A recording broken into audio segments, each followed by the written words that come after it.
I'm sorry about the clock. All right. I was like, Hey, we know we're on time when the clock goes off right when we start. Hey, everybody. Welcome. Yes, we have a Miss Jones here. Is this happening today? We were like 30 seconds late. So, hey, everybody. Thanks for coming out. I am Bonnie Chalette. I run GEG South Louisiana and Global GEG. So we're kind of a little partnership. And everybody else want to introduce themselves? I can't ever point in the right direction. I have a whole video doing that. Go ahead, Becky. Oh, I'm Becky Fritchie. I'm a teacher, STEM teacher out here in Ascension Parish. And this is my first year teaching K-5 STEM, but I've been integrating STEM into my 5th grade lessons as much as possible. So now it's a real treat to be able to do it full time and with all the different grade levels, learning a lot this year. Fun fact, I went to Santa Ma.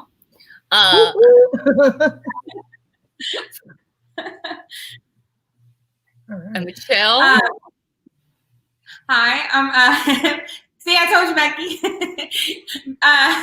Becky was nervous earlier in case like her son runs in. I was like, we're all moms, we're all working, life happens. We roll with it. Yeah, we roll with it.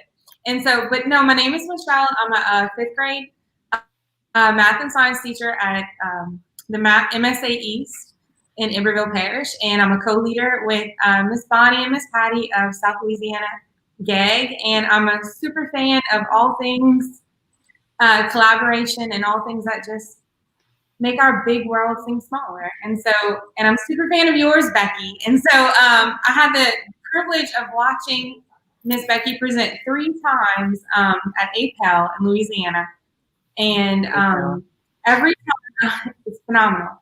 I love it. Every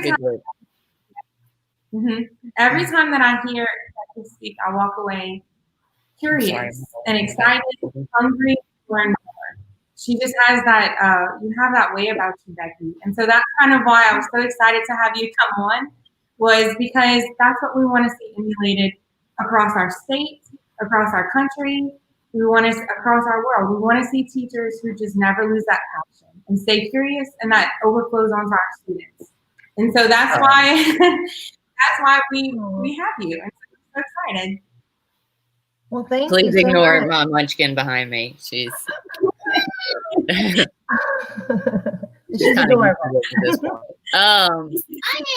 So yeah, so I'm gonna go ahead, Becky. I'm gonna share your slides. I'm gonna pop out. I'll be in the chat and stuff. And like I said, for those of you who don't know me, I run the South Louisiana GEG. I'll be putting all our information in Twitter. I know Michelle's got organized a bunch of good stuff. I cannot take credit. She did it all herself.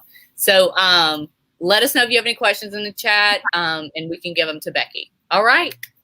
All right. So, okay. I kind of put together this presentation with one of those APEL ones, or APEL, however they want to pronounce their name, because it really did kind of encompass everything that we're using, both in the classroom setting and our STEM lab. So I just wanted to give as many options as I could, because it's hard to go out and independently find that information because you just don't have time to do that kind of thing. And I get that. So I just kind of compiled kind of my favorites, my go-to list. And then as far as this presentation goes, I really wanted to present a good, quick, little to no prep, like get you going if you're stuck or if you have limited time, because I know that with talking with my other cohort of STEM teachers, one of them is very limited on her time. You know, we have to incorporate movement minutes, so we utilize Go Noodle.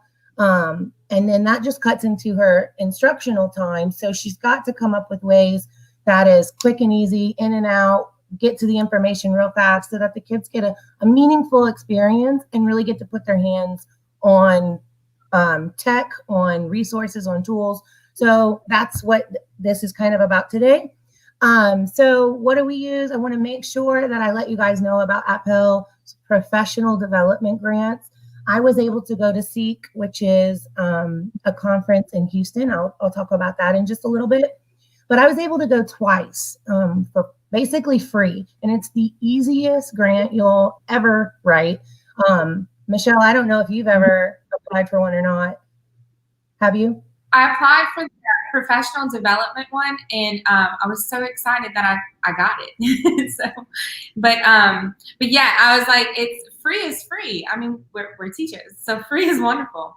Yeah, absolutely. I'm always looking for ways to get things in our classroom or to get me places for sure. I love to travel, but I can't afford it. So I look for all these grant opportunities that I can find. And twice I was able to do the professional development grant. It's $500. So it covers your room, or it covers your room and some food, depending on how, you work that. But really, it was so easy to apply for and to get. Apple's so wonderful to work with. They are always trying to reach out to teachers. So if you have never done it, try it. Don't be afraid of the whole grant thing, because that was not my thing. But I did. I got it. So I was pretty proud of that. For coding, we are using code.org pretty much exclusively right this minute, but I feel like that's a good place to start. And these other ones that I've listed are super easy to use and navigate as well. Google CS First, you can send a request to them and they will send you passports and little stickers. So when the kids complete a lesson or complete a task, they actually get the stamp on their passport, and the kids just love watching that progress. So it kind of gives you some tools right there, and you didn't have to copy and you didn't have to cut. It's all done for you. Love that about them. And it walks you through the process, because I know very little about coding, but my kids can do all of the lessons because it really gives you the background that you need, and it gives you the confidence to be able to tackle it. So even if it's just being honest with the kids and saying, look, I can't help you because I just don't know, but we can think through it together. They really appreciate that as well, because I think as teachers, our students look at us and think that we just know everything, and we don't, or at least I don't. And I think they need to see that vulnerability in us too. It's true. I couldn't agree with you more. I can't recall it specifically, but this week we had something kind of like that with tech, and one of my students he knew more than me, so he took the stage. And so that's kind of where we want to empower them. We want to have that level of trust in them and that level of confidence in them. And we don't want to limit them based on what we are limited by. Because, and this is a conversation that I had with my students this week, was when we were in school, we had Britannicas. And if we wanted information, we had to go and look it up in the Britannica encyclopedias at library time. And now they have the whole world at their fingertips. And so some of the times when they're learning, I'm learning right alongside of them. And that's a beautiful, wonderful thing. And I never want to ever come across to my students as though I know it all, because I don't. And I never will. And that's the beauty of being a forever learner. And so I think sometimes as teachers, we get in this position where we think we have to be the expert. But the only thing that I want my students to see that I'm the expert in is in learning, is in acquiring information, is to staying hungry and thirsty and constantly wanting to know more and use what I have and do things with it and do things that are going to better the world.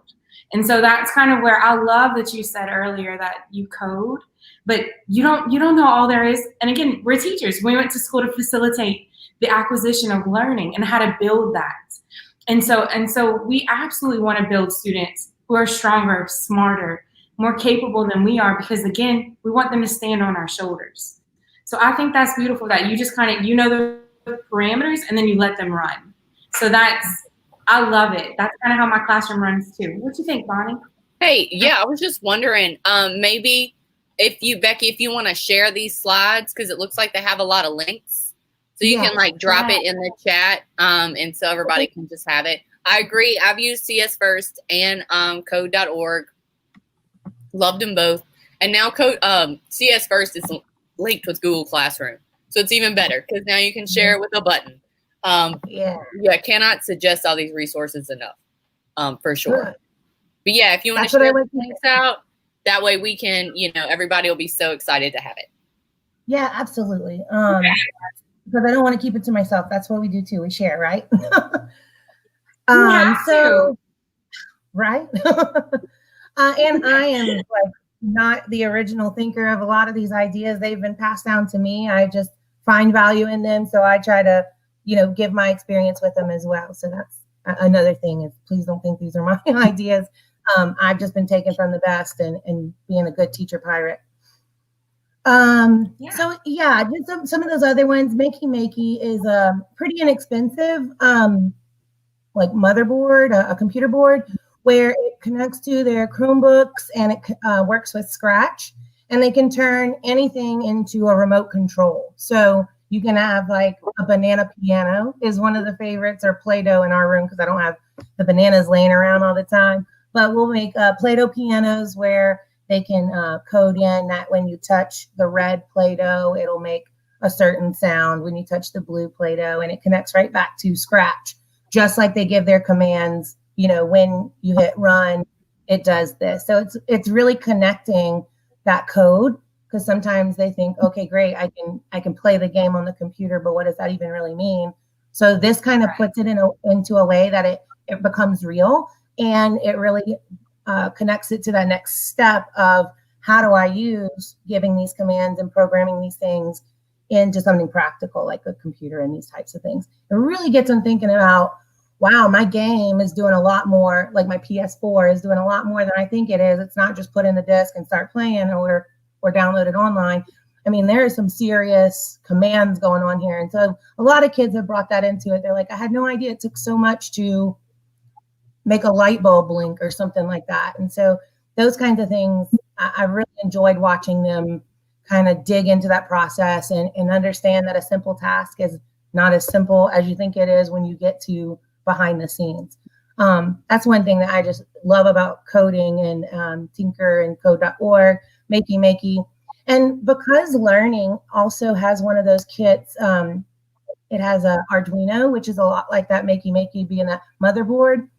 And you can also put in those commands and then follow their schematics. And again, like making a light bulb blink, when our kids did it a couple of years ago, they would kind of experiment with the delay times and things like that and watch, like if I put in 500 milliseconds versus 1,000 milliseconds into the coding.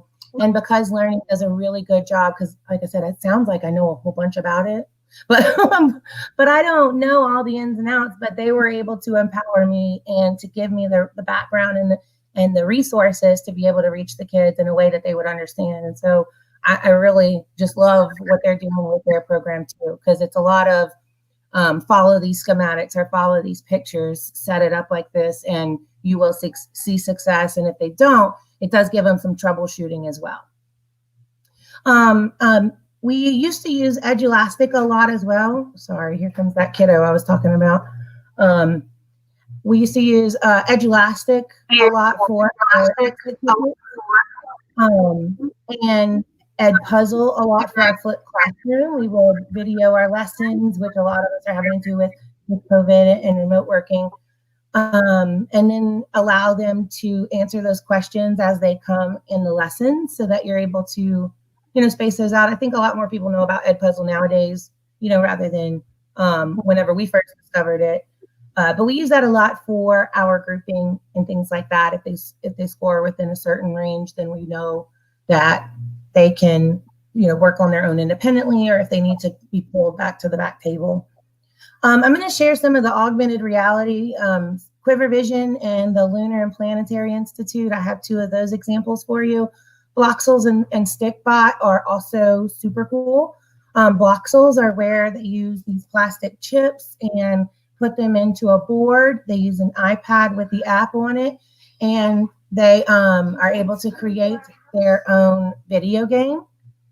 The Stickbot is mostly for those stop motion videos. So you can do that with the little Stickbots you can buy, or you can do it with the Play-Doh or toys, or we've even done it with dry erase boards, because whenever we're running low on materials, we use what we have.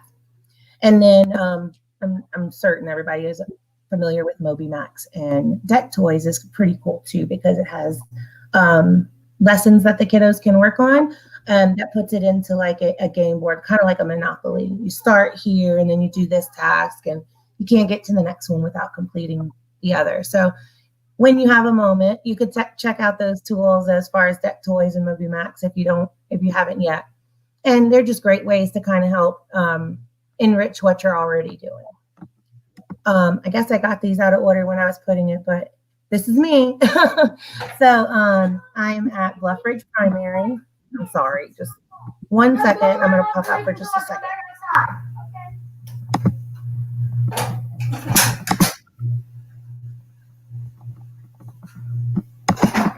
Okay, sorry about that. You can find me on Twitter, which is a lot of times where Michelle and I will be able to chat back and forth. I'm at Miss Fritchie. We also have my digital resume if you kind of want to see some of the things that I am working on. And then we have our enrichment site for our school where you can see how we're communicating with our virtual learners and giving them tasks to do at home that'll help them continue the learning even though they're not in the classroom with us. One of the things that really sparked my journey into space education was attending Space Camp as an adult, which was super cool. Got to meet some amazing people and really I've kept the connections with them and really building my collaborative library. And I still text my crew members today, like, what are you doing in your classroom? Give me some ideas. And so they have been super helpful even today. And that was in 2017. So find something that you love and then find a way to do it for free. And Honeywell was that way for me. Like I thought, I liked space, but I really just liked science. And my friends had told me, you've got to apply. Unfortunately, the program is no longer running, but that started it all for me. So I'm still just 3 years into the passion journey here. So I'm living it every day. Behind me in the jumping picture, that's Spencer Kuiper. He was my crew trainer.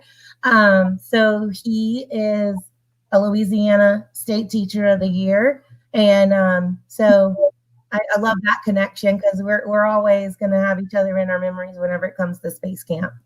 And I know, Michelle, you've met him too. He's pretty amazing.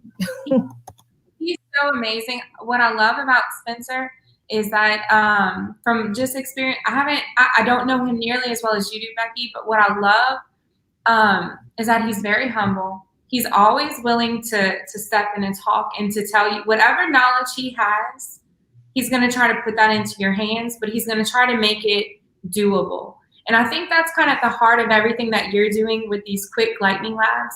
And you kind of said it in the very beginning, Becky, that you have another STEM teacher who you work with, who's in your kind of PLN, your learning network, where she has a very limited amount of time. And she wants to get into those core science engineering practices. She wants them to be able to get in and ask questions, begin to define problems, plan and carry out investigations. And that's kind of what you were talking about earlier with the blocks and putting that in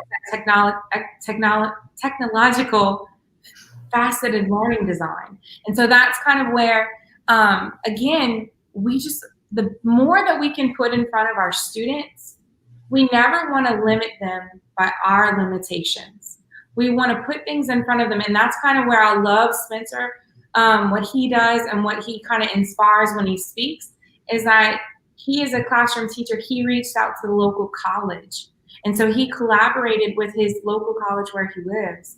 And they had college students come in and partner with his middle school students. And so you had this beautiful networking where you had older children helping younger children, but it was all in the mentorship of learning and just figuring things out and diving head in. And that's one of the things that I love about you, Becky, and I love about all things STEM is it celebrates learning head on, failing forward.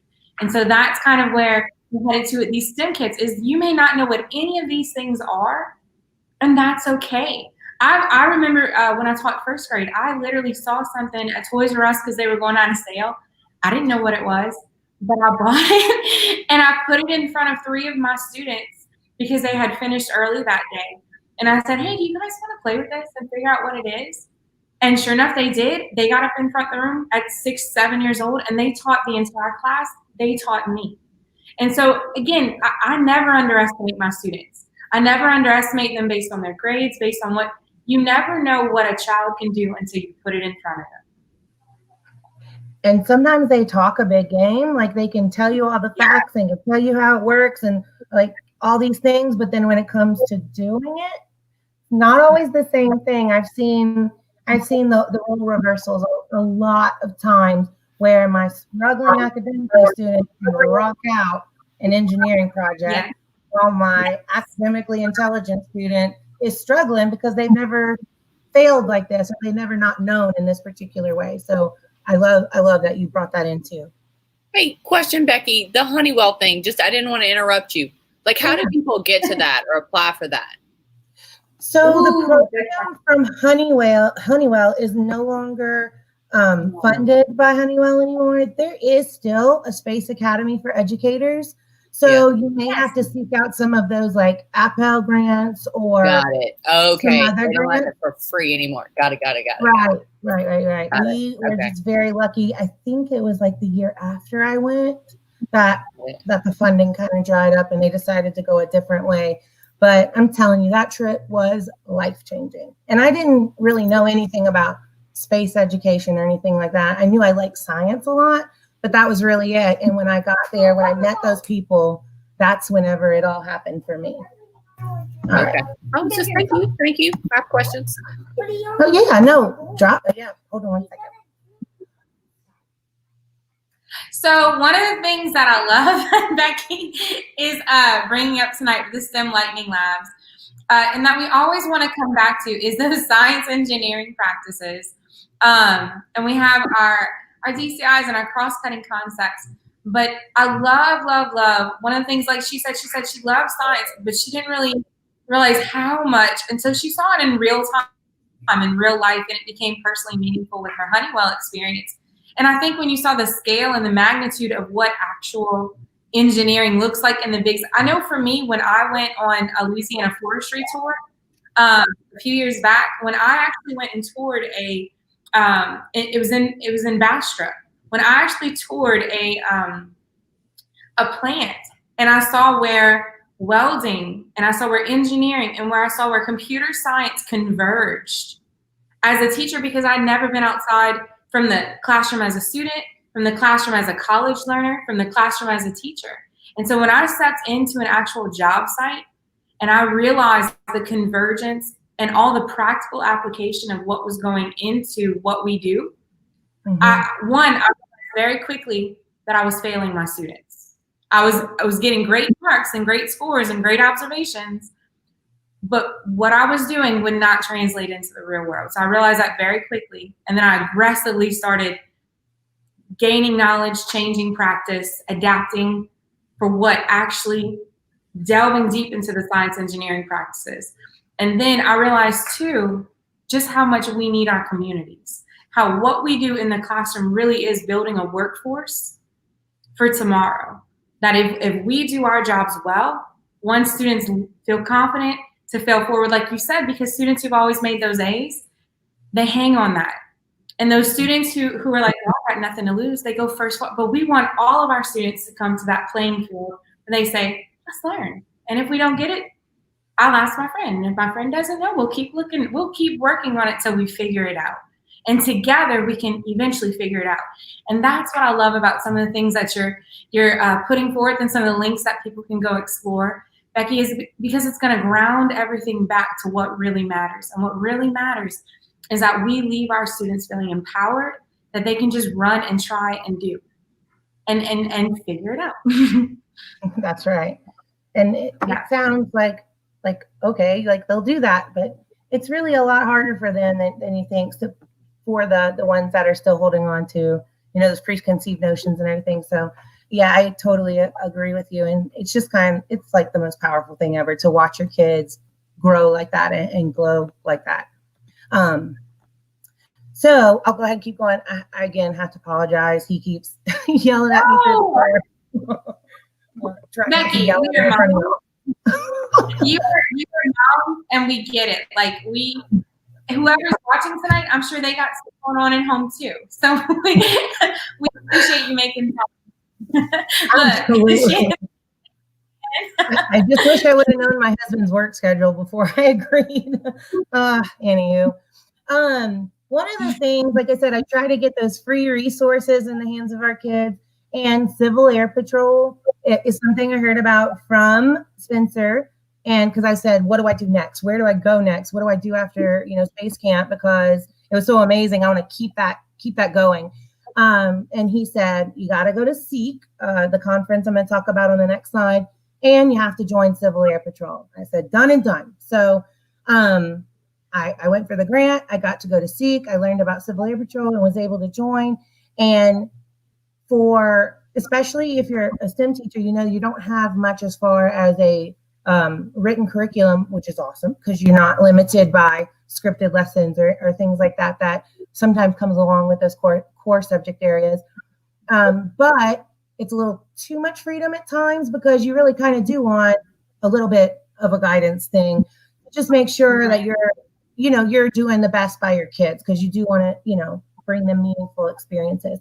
And the Civil Air Patrol, if you join as an educator member, not only do you get free STEM kits, but you also get access to all of their curriculum. And they have pre-tests and post-tests, which, of course, I was like, I don't want to test them. This is supposed to be fun. But I just talked to them about it this way. We get these STEM kits, and it's $35 to join. Let me just say that real quick. So I'm not trying to plug anybody, and I don't make any money off of it either. But just let me tell you what your $35 does get you. For me, it got 2 of the robotic arms that you see in the middle, the very high technology, very intricate robotic arms. The kids thought we gave them like gold bars because they were like, first of all, whoa, you trust us with such incredible equipment, and they just treated it like it was from NASA. They were just so pumped.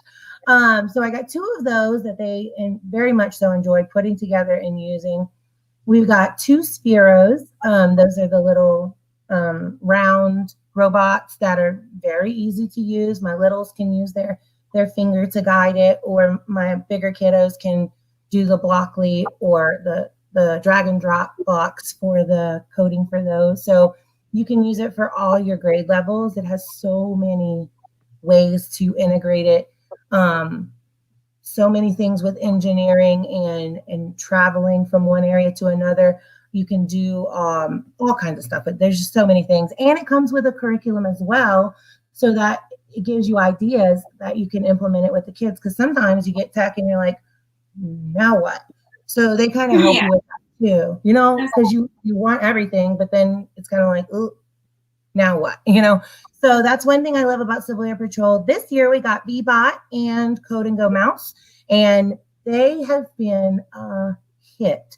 The kids love how simple they are. Now, it's not as advanced as I would say the Sphero is because it has the programmable as far as using a computer, but it's wonderful because the mouse and the Bebot don't require a computer. They take memory programming. If you look on the tops of them, they have arrows. So it's more of that where you are at code.org with the move forward, turn left, turn right, those simple instructions for programming. And it's just arrows on the back of the little figures of the bots. The Code and Go Mouse has a little obstacle course so the kids can get creative in how they arrange it. You can integrate your literacy with retelling a story, and your mouse is your character. The possibilities are endless, and there's some great things that teachers have already put together as far as like using a grid system. So if you start at A2 and you move forward 2 squares and left 1 square, where will you be? And so if you have a floor mat out, and it could be for letter identification, or some of them have made it into like a city block, and then which location will you be at? And in 2nd grade have map skills. So you could even use your north, south, east, and west in the compass rose. So there's just so many ways that you could use it, and the kids just flip. They love it. I did add snap circuits to my list because we have a few sets now, and they adore it, especially when the little fan flies up in the air, the flying saucer. They just get a kick out of that. And they look at me like, are you going to be mad? And I'm going, woo! So that's my favorite about being the STEM team, because I can get excited with them. So I'm the same. I wanted to add too that go ahead and one or maybe even two lucky people who tuned in tonight. If you go and email Becky, you're going to get a free Civil Air Patrol STEM kit. So South Louisiana GAG will be covering the $35 for 2 people tonight. And you will be getting a free STEM kit. You just kind of have to sign up with Civil Air Patrol, which Becky, I don't know if this is in one of your slides, but Becky actually got to go in a helicopter and fly in it as like being a cool member of Civil Air Patrol. That's one of the things, like if you request it in Louisiana, I'm not sure what it does in your local area. Again, these are things that are here in Louisiana, but it's a governmental agency. So there may be something similar where you live. So it's just kind of reaching out to the Bureau where you live. Yeah, the Civil Air Patrol Top Flights is what it's called. So it's the teacher orientation program, I think is what they call it, Top Flights, TOP. And when I went with Liftoff, which is one of the conferences, we were able to fly in Texas for that particular Civil Air Patrol base. And then when we went for alumni in Florida, we were able to fly in Florida too. So we were able to see the Everglades and the Florida coast, and it was really beautiful. And if you don't come out of that Cessna wanting to get your pilot's license, I just don't know what else would do it for you, because I wanted to fly ever since. And so I'm arranging my flight for us to go over our new school, and they'll fly you over your school. You'll get to take aerial pictures. If you can arrange it during your school day, you know, your kids could come out and see you fly over, get you some cool school cred.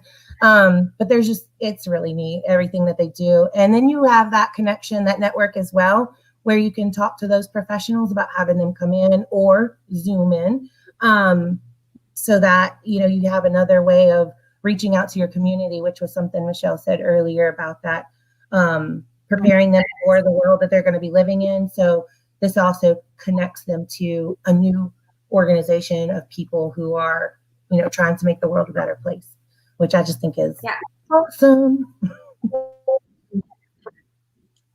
All right. So Liftoff is one of the conferences that I really suggest that you go to. Again, free travel.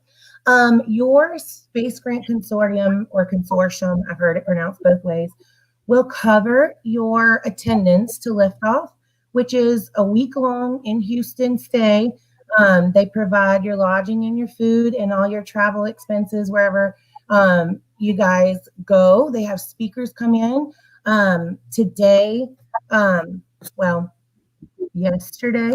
Yesterday, whenever the asteroid samples were taken from Bennu, from OSIRIS-REx, we were able to get pictures that were 2 days old from JAXA, which is the Japanese NASA program that is taking samples from Ryuga. We got 2-day-old pictures that weren't seen by the public, and they shared them with us in this conference, and we were able to ask questions from the professionals. They showed us all kinds of different apps like NASA Eyes on the solar system. That's a whole presentation by itself because it's amazing.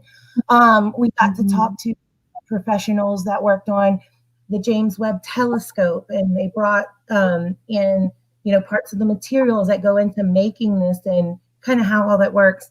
It's just incredible. We got to meet astronauts like Fred Hayes, Dottie Metcalf Lindenberger, Clayton Anderson. We got signed books from Clayton Anderson, A is for Astronaut. If you haven't read it, get it on Amazon. It's amazing. We made a comet. That's my picture there with my yellow gloves. We cooked up a comet, which I still want to try with my babes, but we're getting there. It requires some dry ice, so I got to get my hands on that. Not my hands, but with gloves. And so it gives you that confidence because it gives you the experiences, and I can feel like I can really talk to you about some of these things because we got to hear from the people who are working on it. We got to hear their anecdotal notes and their stories and their their personal experiences. So that really felt like we were connected to it as well. Hey, Becky, we had a question about who to email for the free kit opportunity. Is it you? Okay, and then is there anything else they need to do? Just email you? I thought my email. Okay, good deal. All right. So we have some very interested people. Here, I put the link to. Yeah, we put your email. I know Shannon did. She put your Gmail because she's awesome. So definitely expect some emails. Thank you guys for asking. We'll put all that in the chat. Awesome. And I can help you through the process of requesting a kit. Okay. It's again, one of the easiest things you'll do. They just ask that you give them feedback on it. So tell them, how many kids used it and what kind of things y'all did with them. If you have any pictures that the parents have released, their permission to take and share that with them. They just want to know that the materials are being used. And so that's kind of how I approach it with the kids with those pre-tests. I didn't want it to feel, too weighted or anything like that. I said, don't stress about it. They just want to make sure that you're learning, and they just want to make sure that we're using the things that they send us. So we'll do that. We'll answer 17 questions, and do that. Awesome. Great. But yeah, that's part of that travel for free thing, and still get some PD in the process. I love free. The real world science. Yeah, free is free. Real world science through the World War II Museum in New Orleans. You get to go to New Orleans, which is awesome. Which for us, Louisianians, we get it. But if you're out of state, they love getting people in here, especially for the museum. And Robert Wallace has done an incredible job of really putting together those connections of innovation that occurred during World War II, things that I never put two thoughts to. And he really has kind of highlighted that importance and how we can make that easy to understand for our students, even if they aren't at the high school level or the upper middle. Because for my fifth graders, we were kind of on the lower end of his criteria. But the lessons that he had, things like canning vegetables and things like that. We made pickles and we made butter and we made gummy bears, and because they were talking about preservation and conservation during the wartime. We got to tour the museum. We were able to take a really cool group shot on one of the U-boats there. That's kind of neat. Again, I still connected with the people who are in my cohort for that year. So it was really cool to talk to other teachers, to get to see them and meet them and hear what they're doing in their class, because collaboration is key for keeping yourself growing and interested in that fire alive. And I'm sorry, the World War II Museum is kind of my thing. So I dropped the link in chat to what she's talking about. And they also have, I know right now nobody knows, the World War II Museum is anticipating being open in October. Next October, hopefully, because that's when my wedding is there. But they have a lot of stuff you can do in your class for STEM. They've been a really good advocate for that kind of stuff. And I'll put that in the chat, but it is fun, and they do provide everything, and they do a lot of live stuff with they did one with the Tuskegee Airmen and all this stuff, and they really tie it together. Cannot suggest that enough. And you can follow them on Flipgrid, because now they've been using Flipgrid. Awesome stuff. Yeah. Mm-hmm. Yep. Fun stuff. Yeah. All right, I'm gonna leave you alone. No. I love it. I love hearing. No, this is what I wanted. This is what I wanted, was for that back and forth, because I don't know everything. I've already, said that I don't know everything. But that was one of my experiences. Sorry. Did I lose you? Okay. Oh, you're good. Okay. All right. Doing great. And then the last conference I just wanted to make sure I talked about was SEEK. It's Space Exploration Educators Conference. And if you ever wanted to integrate STEM or space exploration education, go to SEEK. There's so much. Oh my, I'm so sorry. I don't even know how to mute this thing. Here we go. I'll be 1 second. I'm so sorry. That's okay. You're okay. And a lot of this, and this is kind of what I love that Becky's doing. So two takeaways. Even though the Honeywell grant is no longer an option, because the company that funded that chose to reallocate funds into another curriculum. So they're still helping and being generous with the community, but they're reallocating those funds, which is still exciting. But one of the things that I love about Becky, two things that I want to that make her stand out to me. One is that she goes above and beyond, as you can clearly see. Like she's got so many things like all of us moms, all of us working women do, working men as well. And all of us teachers, none of us, I don't know a single teacher who just teaches and goes home. Most of us have like 18 things that we're running. And so, there's no way that we can do it alone. And so the phrase better together truly is everything to us. We are truly better together. But what I love about Becky is that she seeks out opportunities to grow in her profession, and she grabs onto things that she knows nothing about. And then by the time she leaves, because she's connected with so many people, she walks away so much stronger. But had Becky not been brave enough to go after those opportunities, would her students have ever had the opportunity to engage in science learning? Would the school that she is currently working at have the phenomenal STEM teacher that they have? So you have to think, if Becky would not have been brave, and so I'm speaking to my fellow educators, step out, seek out, connect. Because when you do, you walk away stronger, and your students will. Never underestimate what a little bit of learning can do. I had a student yesterday, we connected to a local astrologer. I didn't even know what a nebula was until like 2 days ago, because one of my students asked me about a month ago in one of our units, and I didn't know. I was like, guys, let's look it up. I looked it up. I still kind of vaguely knew. I could give them an answer. But I was like, you know what? I don't know enough about this. And even though we were done with our district benchmarking, we were done with the learning, I didn't like the fact that my student was hungry to know and I couldn't give him that answer. And so we connected with a local astrologer. He came, he spoke, and now I know what all that is. But one of my baby girl students, we saw him. She said, you know, Miss Lewis, I'm going to work for NASA when I grow up. And that's everything, because it all started with it, right? It's amazing, right, Becky? It all started with a spark, because and same as Becky. So all of you who are listening, who are educators, be brave, be courageous, go out there, seek other educators. Your life is still going to be busy. That's just life. Life will not stop. Life will continue on. But even with all of that, engage, go forth, be spurred on. And so I hope tonight, and whoever wins those STEM kits, oh my goodness, I'm so excited for you. But Becky, I want to hear more of what you have to say, because every time I hear you, I walk away excited. I just share my screen because that way I can move you. You know, I got you. Oh, good. No, you step Thank away. You, I haven't been able to look at y'all the whole time, so I don't know. There you go. I got you. Because I've just been on my screen. I got you. Yeah. Okay. Thank you. No problem. Is this where you were? You're right here. Yep. And there you go. Yes, I was about to go to this one.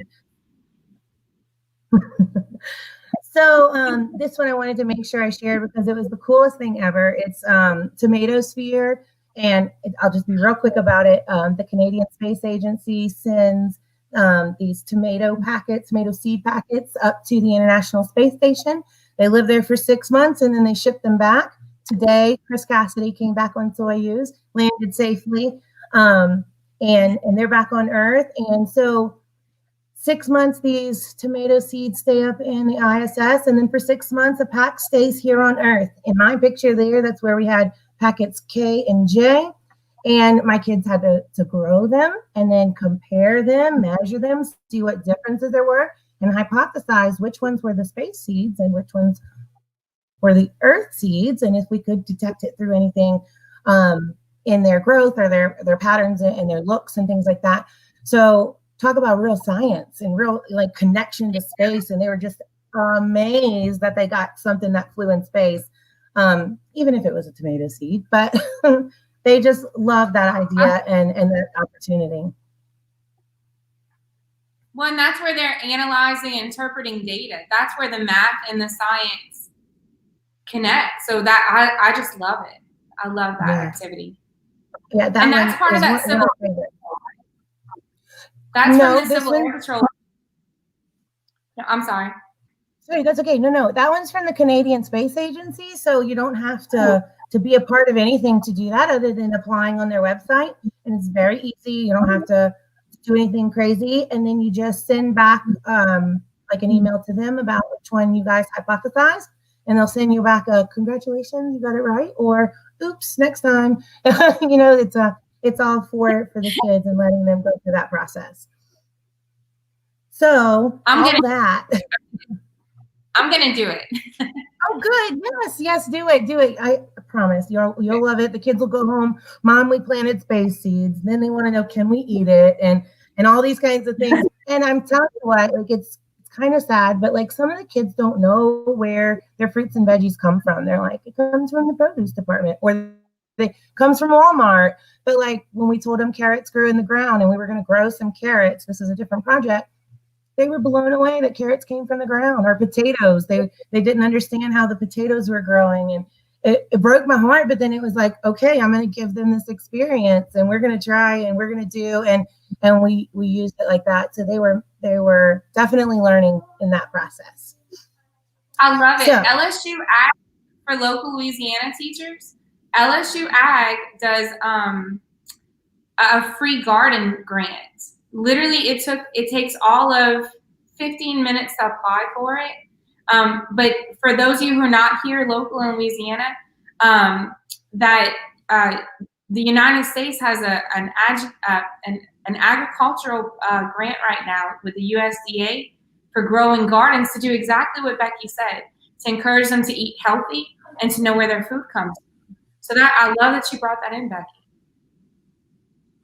Yes, hitting everything. Okay. So what we came here for 47 minutes later, sorry.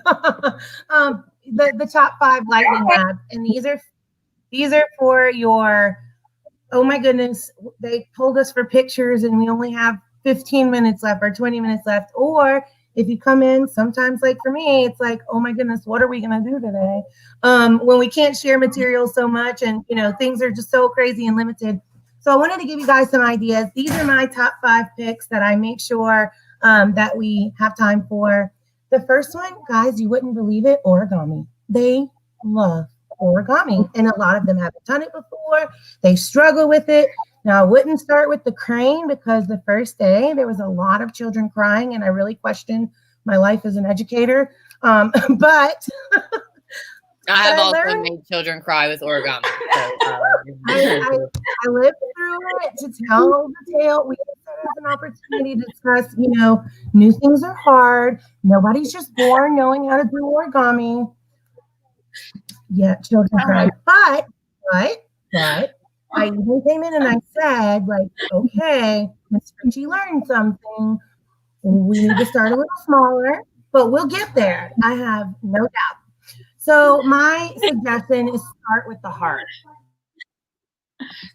Start with a heart, because even my kinders could do it without too many hairs being pulled out. But no tears on this one, and we really loved it. I put the link on there, but especially if your kids have Chromebooks or computers, iPads, they can follow those videos, pause it, rewind it, go back, work at their pace. And then they start to feel some of that success too. Because when we were doing it as a class, if it was too difficult, they started to get real defeated and kind of beat themselves up. But the heart one, start with the heart. Lesson learned. But that's what I'm here for, right? Man, I forgot the thing for this one. All right. AR all around. It's augmented reality. There's 2 of them that I've listed. One of them is Quiver Vision. If you knew Color app long ago, the bird that walked across the page, it's the same company. This one is pumpkins, and when you do the app on it and you scan it, and they have all the information right there on the bottom, so that when the kids go home and they want to tell their parents about it, it's all right here for their parents to have. But this one, when they scan it with the app, the pumpkins will jump up off the page. They'll be colored exactly the way the kids colored them. They'll dance around in a circle, stack themselves up, knock themselves down, roll around and come back around, and it plays some little chimes and things like that. But the kids are just blown away that this is even a technology that exists today. Quiver Vision has done a very good job of coming up with things like volcanoes. They have cells where you can click on the different organelles and get their names and functions. So the kids could even quiz themselves using that. There's one where they carve a pumpkin. So they put the face in, and then it makes the face on there for them, so they can get really creative with that. Sorry.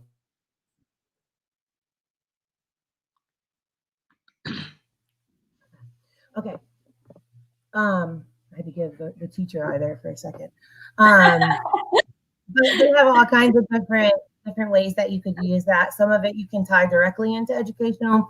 Some of them we just like to see the technological magic. So exposing them to things that are out there. The other one I've linked for you is LPI. It's Lunar and Planetary Institute. This one is augmented reality to explore the moon. So when you scan this one with the app, it'll pop up with the moon on there, and you can see all the way around. So when you're talking to your kids about the fact that only the face shows to us and only a few humans have ever seen the far side, not the dark side, but the far side of the moon, then you can show them on the app and they get a virtual view of it. So whenever you do the launch AR on there, you can scan it. I'm going to try to get it to pop up for you if the glare is not going to kill us. You see that? Yes. Okay. So you can use your hand to manipulate it, to move it around, things like that. I know it's terrible to do a phone on a computer with no. It's great.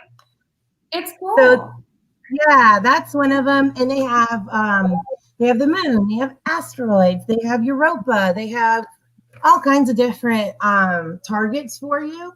And these are just printed straight from the site, all free. The app's free. And they really get to use and manipulate the information. Some of them also have, like the moon has the landing sites for the Apollo missions. So we can see a lot of the kids are saying, why are we going back to the moon? We've already been there. Well, if you look at how much we've actually explored or looked at, I mean, we're talking, what if explorers said, only the size of Texas? They only saw Texas, and they said, well, we've seen the United States. All right, enough with that. I mean, think of all the things they'd be missing. So like, that's kind of one of the things I really like about the moon one, is that they only get to see, or they do get to see, where the Apollo missions were and how little we have explored, especially the polar regions of the moon, which is why those are our target areas now. And especially since they're going to be part of that generation that's going to the moon and to Mars and beyond and that kind of thing. I love to get them kind of hooked in with that too. All right. So I'm going to try to be, a little quicker here. The next one, the Mars. I'm sorry. I said, I'm loving it. A lot of this I haven't heard of until I know the moon one only because you let us play with it at APAL. Like all the teachers got to play this summer last summer before COVID. But we literally just went, and we played. Oh, yeah. But that pumpkin one, oh my goodness. I mean, how fun for an early finisher or to springboard a lesson. That's perfect timing. Awesome. Yes. And they have other holidays too. I'll try to get that one up in a minute. But Quiver Vision is super cool. Look at some of the things they have. A lot of it is free. Don't even need to purchase. You just print them out and download the app. Sometimes you have to download the particular page, but it takes a few seconds. Like it's nothing. The biggest thing we had problems with was our school iPads were completely out of date and wouldn't read it. So that was the worst part. And even then I just said, okay, make a line. And we did it like that. Okay. So when you scan, which way am I going? Okay. When you scan it, you see it's red, but then it'll turn blue. Come on, turn blue. There it is. And there you go. I'm going to paint them so you can see it a little better. See how they're dancing around? Okay. Not the best view, but You're going to love it. The kids just die. They love it. Number 3, if you're looking for a quick, super cool activity to do with your kiddos, talking about that space integration, if you're trying to find that, if you're talking about air resistance, if you're talking about a Mars mission, currently, Mars 2020 is on its way right now. They go through a great,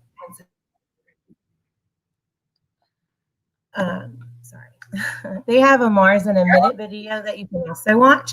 But the one that's linked is from JPL in California, where they build the Mars rover and where they built the Mars helicopter. And a lot of kids don't know about either one of those things.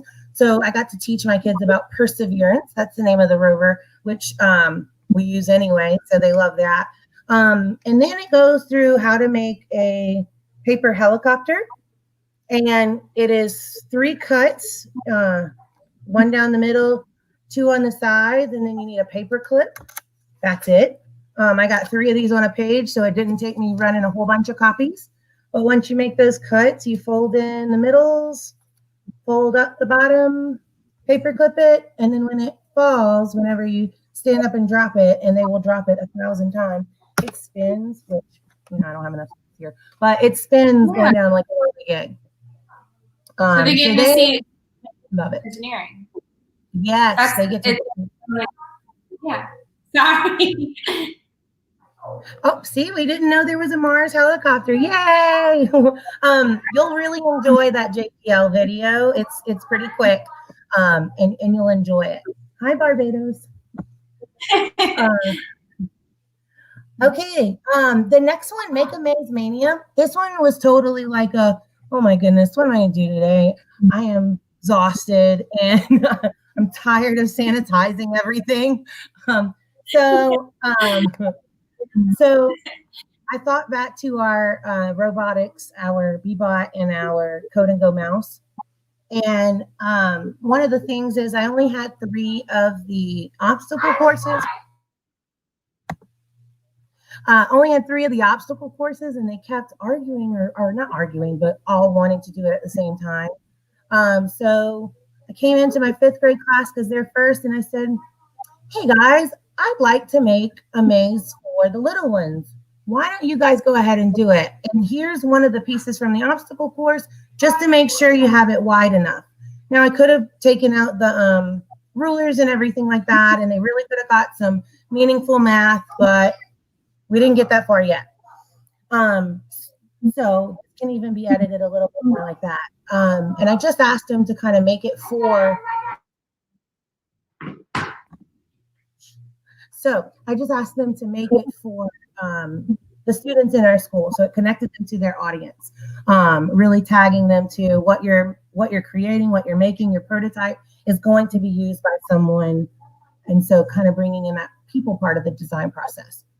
They made some I'll call them mazes, but it's really, they just put tape on the table really because it was not very good.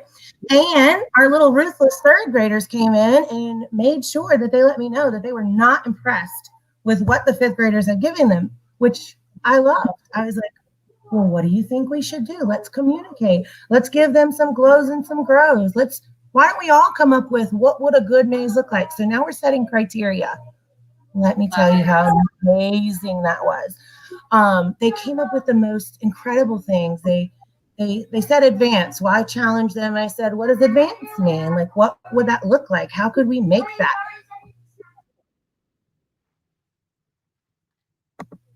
I love that. I love that. So they got into words like complex, and then they got into it needs dead ends, and it needs at least 2 turns. We talked about, just a straight line wouldn't be very fun and it wouldn't be very advanced. So maybe turns needs to be part of that criteria. So they were able to put some real connection to what they're hearing about in their core classes and what we were doing there. So they really bought into, understood, and they really set some great criteria for their 5th graders to come back and do some editing, reiterating, and rebuilding. The 4th grade came in. They had a few more intricate words, but a lot of the same thing. So it was good to see that parallel ideas, and we understand what the big hitters are and what it takes to be successful. They again were like, oh yeah, this is what they need to do. They were very positive with their feedback. But again, they're giving feedback to their peers, even though they didn't see them face to face, which I think made them a little bit more honest. So we also talked about the responsibility you have to be kind in your words and understand that the product that they were giving you wasn't necessarily finished, but understanding that we're all part of the getting better process. So many lessons could come from that. When the fifth graders came in the next day, they immediately wanted to see what the other guys had to say. They took a look at the criteria list. They said, if we would have just known that before. So now they keep asking, what is the criteria for this? Anytime I give them something new, they're always, what's the criteria for this? What do I need to be successful? And so they're always looking for those. Let me think about what I should do before I go into it. So even that planning stage, which I couldn't have hooked them any better, that sounded like a pat on the back, but it was, I realized this was like a, oh no moment. So I just wanted to share with you kind of how that came about. And I'm constantly tweaking and editing it and thinking of how I can apply it, not just to mazes, but to anything they do, and bringing that process and that cycle back, and how we all need that success criteria and we all need that feedback. And so when you're giving feedback, telling somebody good job doesn't really help them improve. So is that the kind of feedback you want to hear? And so should you be giving that kind of feedback? It's nice to hear, makes you feel all warm and fuzzy, but what can we really do to get better? And so they learned a lot on that. I love that they learned about structures and function within that feedback. So basically you were able to give them those cross-cutting concepts, as we talk about NGSS standards and the new way of doing science, to make sure that we're properly preparing our students. That's essentially what was happening, is they were engaging in structure and function. And if you build a maze, what is the ultimate function? And how does the design practices and planning carry into that? And then they were evaluating each other's work. I just love it. I know it was kind of a fail forward moment, Becky, but so many amazing lessons came from that. I love it. Yes. So I'd love to hear how you guys kind of take that, or what you think you could do. Does that make you kind of want to try anything similar? Do you have any questions that maybe I can give you from that day? I'd love to answer those. But I'll go ahead and do the fifth one real fast for you, and then you can come back to me with it. The last one, I connected the lesson plan for Spaghetti Towers, which is a NASA lesson. But I also found the inspiration video, and again, it was that I had the spaghetti and we had made the towers, but I wanted to kind of go a little step further on that. And so note cards, we all have note cards laying around, and the kids got 12 each, and they were the larger ones. These are just the ones I had on hand. Let's see if we can see that. It's not going to go down far enough, sorry. But the kids come up with all kinds of different ways where they can't glue or tape, but they can cut, they can shred, they can bend, they can do anything that they need other than tape and glue. And really all you would need to do is bend them, and they can make the squares or an X. But the things that they came up with just totally blew my mind, especially because at first they were kind of like, I don't understand. What does this have to do with anything? So we got to go into that modeling and your prototype and your model, how, a client is never going to ask you for a note card tower, but you may have to build a prototype or build a scaled model of what you plan to do for your client. And so having something easy to manage, easy to construct, deconstruct, so that you can make changes and edits is going to help you whenever you're building for a client or you're building for something else, making sure that you have your plan solidified before you go into pouring concrete, getting I-beams, iron, these kinds of things. So also kind of gave them a reason why we do those small scale builds, so that we can get to those big larger builds. But you'll be amazed at what they do with these. And I would love it if you watch the inspiration video. The man who shared this particular one, he has a really good set of instructions there and how he kind of managed it and things like that. And you can really make it your own and make it work for you and your kiddos. And the one thing that would happen was they'd be like, okay, I'm done. Now what? And I always tell them, okay, so we have our baseline. Now, how do you take what you have and make it a little better? Or Yes. also I would have them at the very end, they get to look around and share ideas, and immediately the kiddos are like, oh, we should do that. I like the way they did that. They're always picking up from one another. And then they're excited to go back into that redesign and reiterate process where they're then building again. So another opportunity for them to evaluate, to share their ideas, to share with their learning community, and then to improve upon their own designs. And it really took no prep. Like, count them out. That's all you got to do. Give them a pair of scissors if they don't have a pair on their own, but no tape, no glue, no must, no fuss, I guess. So really trying to get meaningful builds, meaningful conversations, meaningful experiences without breaking the bank is really what I was hoping to give you guys today. And then the next slide is kind of from those opportunities. We said, it's not about being the best in the class, but it's always just being better than you were when you came in. So you build your tower, it looks great. Now, how can you be better than that? Or think about what if we built one tower one day and we ran out of time, then you come in the next day. Now, how can we get better than that? And so it allows them to really focus on that, keep it moving, and always going through the process. It's not about that one product, but it's about being the best and getting to the best, not only on your own, but with the help of your learning community. And that's us. That's everybody. I love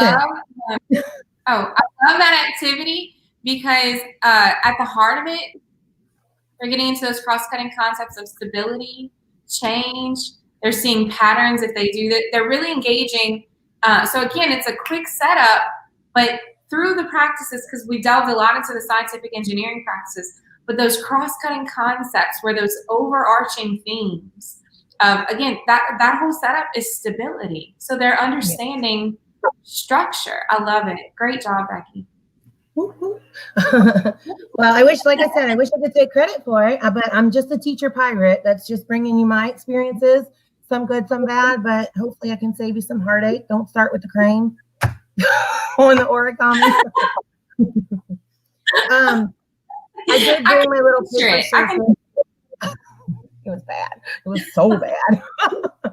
I did bring my light up Firefly for you so that you could see the ins and out of that.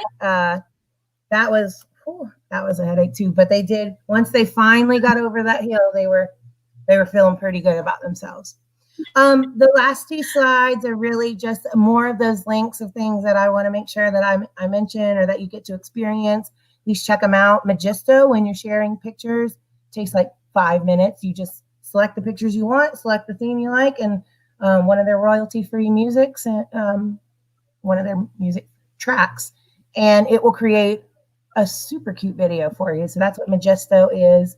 That Edulastic's there. We loved quizzes whenever I was in classroom, and CS First was another one. I know everybody does Kahoot, so we can just keep moving. But yeah, those are just some of my favorites from in math class. And then I think there's might be one more.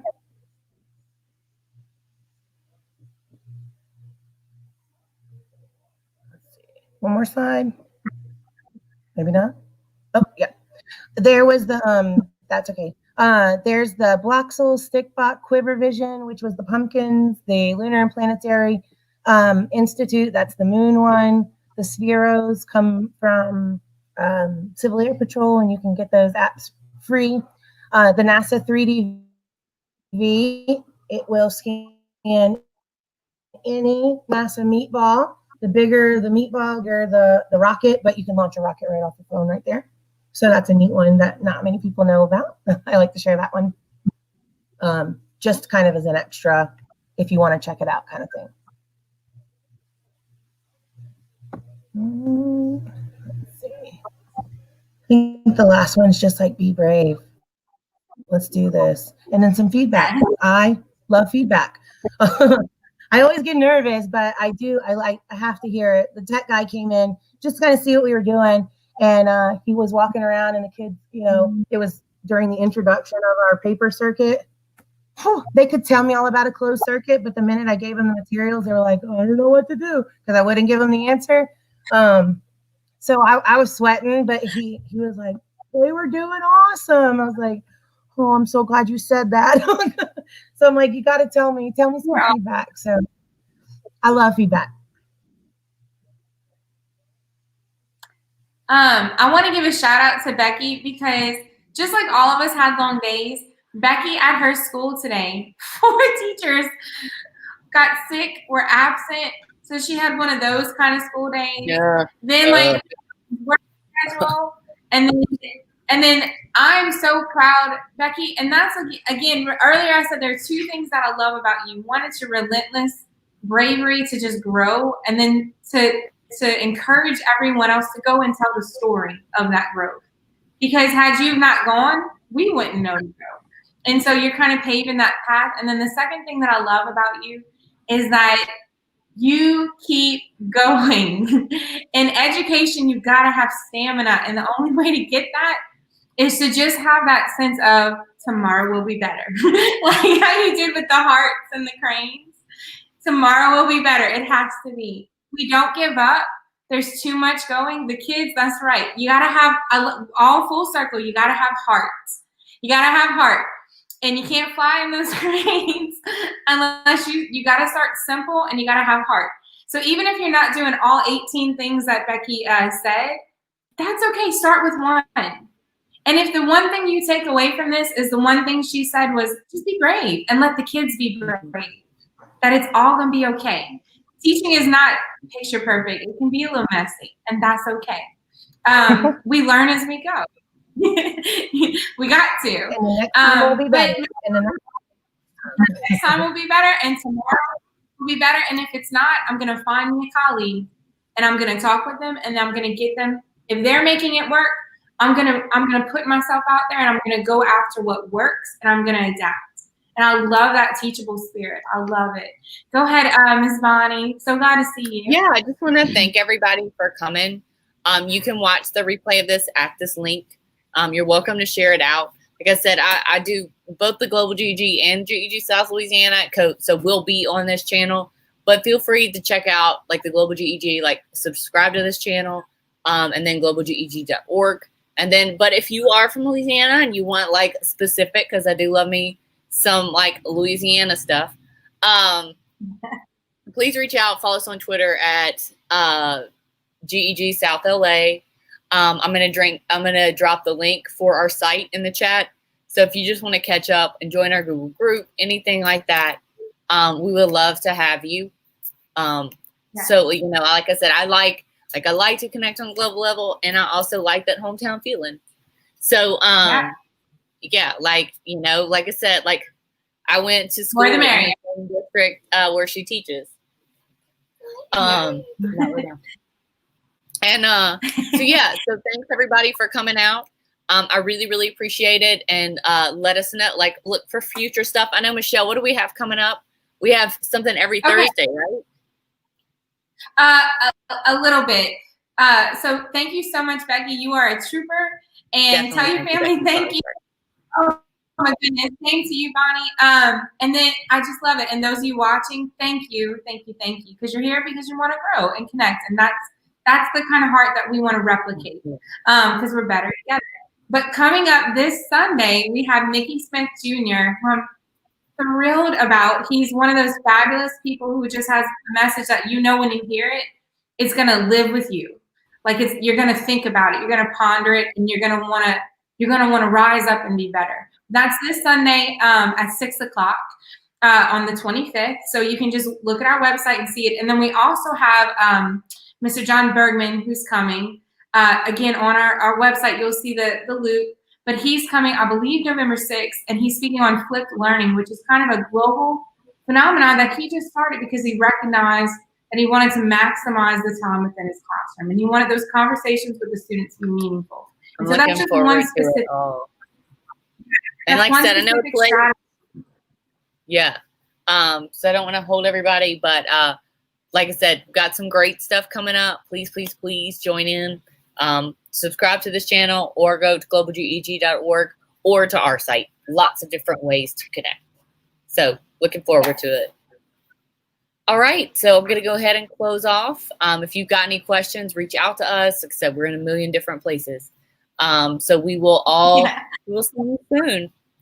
And thanks so much, Becky. I know, Becky, like we all been there with those kids. So. I live there. Anybody who works with me, my kids come to work with me, they know it. I live in that space. Yeah. Becky. All right. Yeah. All right. Thank you all.